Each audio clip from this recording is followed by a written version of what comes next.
ग्रेवसैंड उपकरण परीक्षण के इस सत्र में आपका स्वागत है। इस परीक्षण में हम देखेंगे कि कैसे समानांतर चतुर्भुज नियम के द्वारा हम किसी दिए गए पिंड का भार ज्ञात करते हैं। इसमें जैसा कि आप देख सकते हैं, जो आवश्यक सामान है, ग्रेवसैंड उपकरण, जो कि एक ड्राइंग बोर्ड की लकड़ी की समतल तख्ती है, उसका एक स्टैंड है जिसके सहारे ये तख्ती खड़ी है, और उस तख्ती पर दो घिरनियाँ लगी हुई हैं, और ये घिरनी हम मानते हैं कि घर्षण रहित होती हैं। कुछ खांचेदार भार जिसमें कि खूंटी लगी हो, हम उसका उपयोग करते हैं।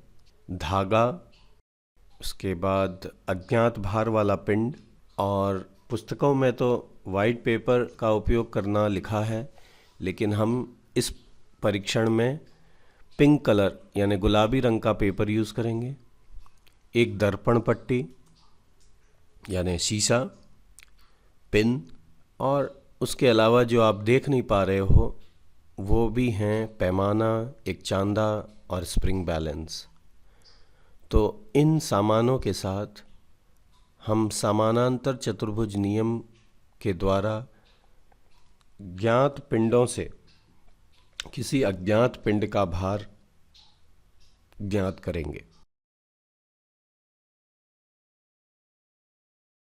ज्ञात और अज्ञात वजन वाले पिंडों को खूंटे के सहारे धागे से बांधते हैं, इस प्रकार जो आप देख पा रहे हैं।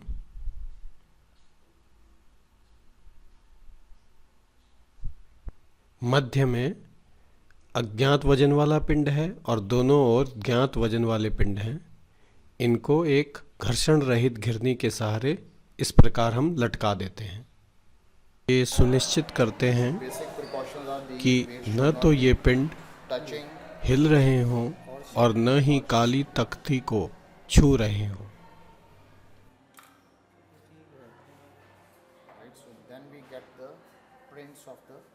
अगले चरण में हम धागों की दिशा को पेंसिल से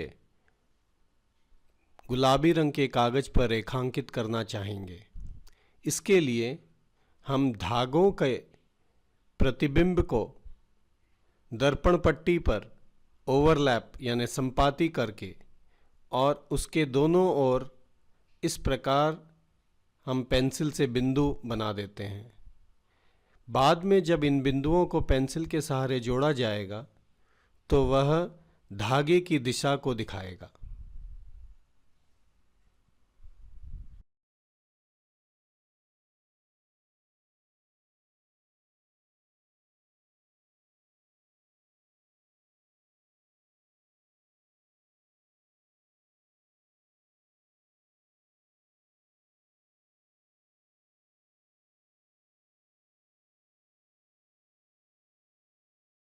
जब ये तीनों धागों की दिशाएं चिन्हित हो जाए इस गुलाबी रंग के कागज पर, तो अगले चरण में फिर हम पिन हटा करके इस गुलाबी कागज को नीचे उतार लेते हैं, और फिर बाद में इन बिंदुओं को जोड़ते हुए रेखाएं खींचते हैं, और फिर एक स्केल, पेंसिल और कंपास यानी चंदे के सहारे एक समानांतर चतुर्भुज बनाते हैं।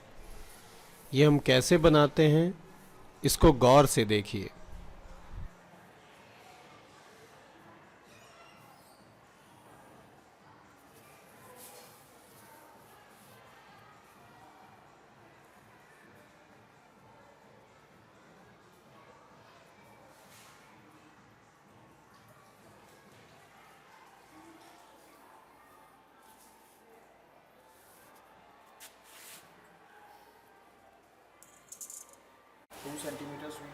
ये हो जाएगा 8 ये 10 फीट। बिंदुओं को जोड़ने के बाद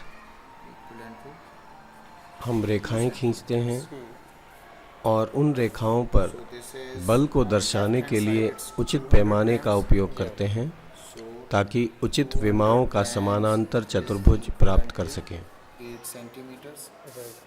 Similarly here also it is 200 हमारे इस उदाहरण में हमने बाएं और दाईं ओर centimeters. के जो दो पिंड लिए उनका वजन 200 ग्राम था।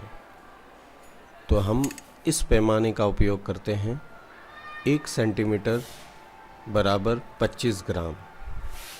तो बाईं ओर 8 सेंटीमीटर की भुजा होगी 8 centimeters from और दाहिनी ओर भी 8 सेंटीमीटर की भुजा होगी।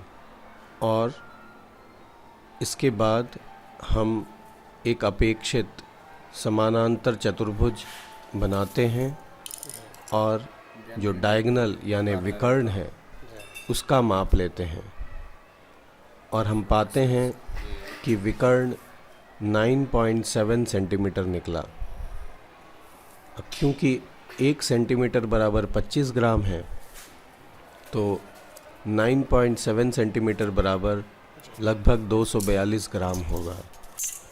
और हम स्प्रिंग बैलेंस से या अन्य किसी तरीके से अज्ञात पिंड का वजन जो नापते हैं तो पाते हैं कि वो 250 ग्राम का है। तो हम देखते हैं कि ये परीक्षण में जो एरर है वह सामान्य है। एरर यानी जो गलती है वह बहुत ज़्यादा नहीं है। वास्तविक मूल्य से, वास्तविक माप से small amount of error which वो is ज़्यादा दूर नहीं है, and वह नज़दीकी है। this. इस प्रकार हमारा ये परीक्षण सफल होता है। It's coming out to be 9.6 or 7, Right. right? So it's You approximately. have to write it down. What Yeah. is this coming? So this is coming out to be 9.7 centimeters. Now according to our scale, 9 means 0.7 centimeters. Here we have 1 centimeter is equal to 25 grams. Yeah.